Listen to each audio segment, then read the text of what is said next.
let's see what's cooking. It's time for Yo-Yo Max 12.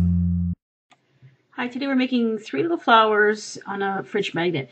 Now this is something called a fringer. It is a machine that I bought to fringe paper. And you can use scissors if you want, but this is a very easy way to make uniform fringes on the pieces of paper. So you're going to take 3/8 quilling paper, which is about 1 centimeter wide, and you're going to thread it through the fringer. Once it gets started, and the part that I'm pushing up and down is the actual little blade that cuts little tiny cuts in the paper, as you can see here. Now, for those of you that have trouble with fringers, I'm going to show you a little tip here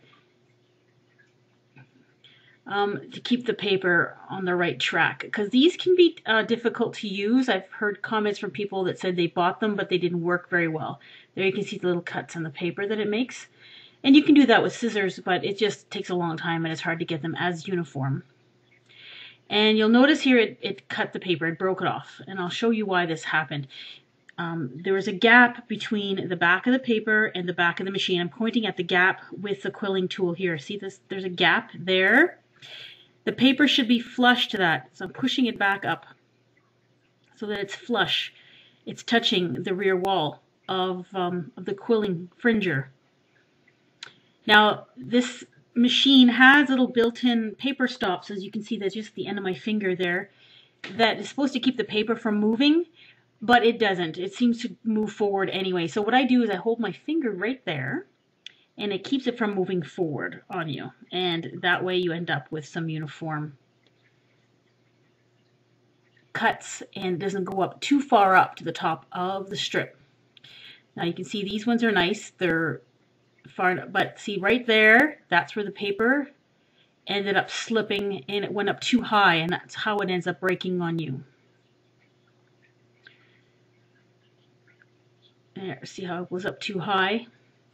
Now, to make a simple little flower, I'm just going to cut 6 strips of paper 2 inches long. Put them in the quilling tool. It has a little slit on the end, and then just coil it up.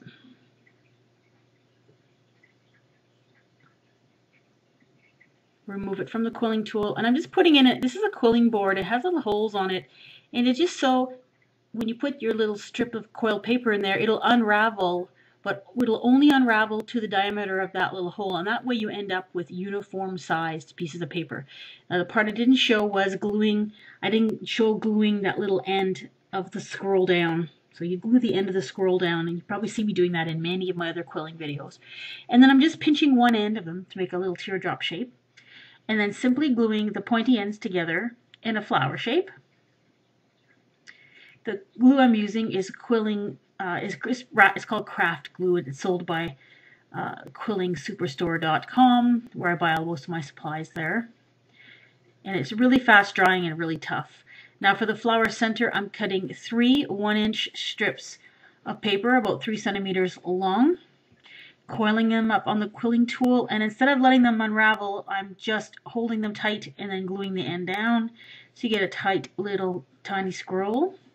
You're going to do 3 of those and glue them together. If you're having trouble holding on to them, use some tweezers if they're too small to handle with your fingers.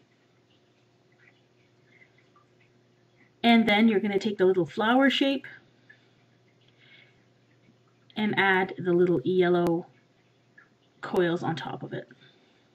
And just glue them on there, a little dab of glue. And there you go, 1 flower complete. Very simple little flower. Now for the next one, it's a little kind of a carnation-y kind of looking flower. I'm using 2 pieces of fringed paper, 2 different lengths, the yellow a little bit shorter than the white one. I guess about 3 inches long, 5 or 6 centimeters long.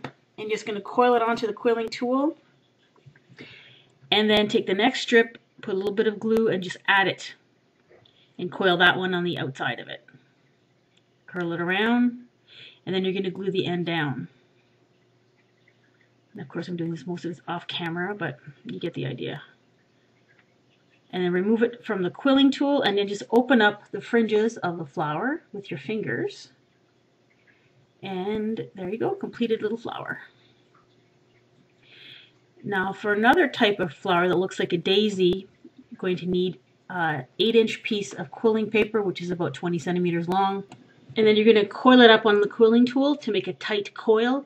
Glue the end down, and that's going to be the center of the flower. Leave it on the quilling tool, and you're going to attach a piece of white fringed paper by putting a little bit of glue on the yellow piece, and then just pressing and holding so that it's glued, and then coiling the fringed white paper around there. Now I'm not measuring the length here. I'm just going until I think it looks good, and then breaking off the other piece. Gluing the end down, removing it from the quilling tool, and flattening out the fringe of the flower to reveal the yellow center, and you make a little daisy. Another little flower. Now for the actual fridge magnet part of it, I'm using a wooden disc that I bought at a craft store that I just sanded it down and varnished it. And I'm adding some contact cement adhesive. It's called Goop, G-O-O-P. It works really, really good. And I'm just gluing on a magnet to that, letting it dry, and that adhesive works really well. That magnet's not coming off. For the leaves, I'm using a Martha Stewart brand leaf punch.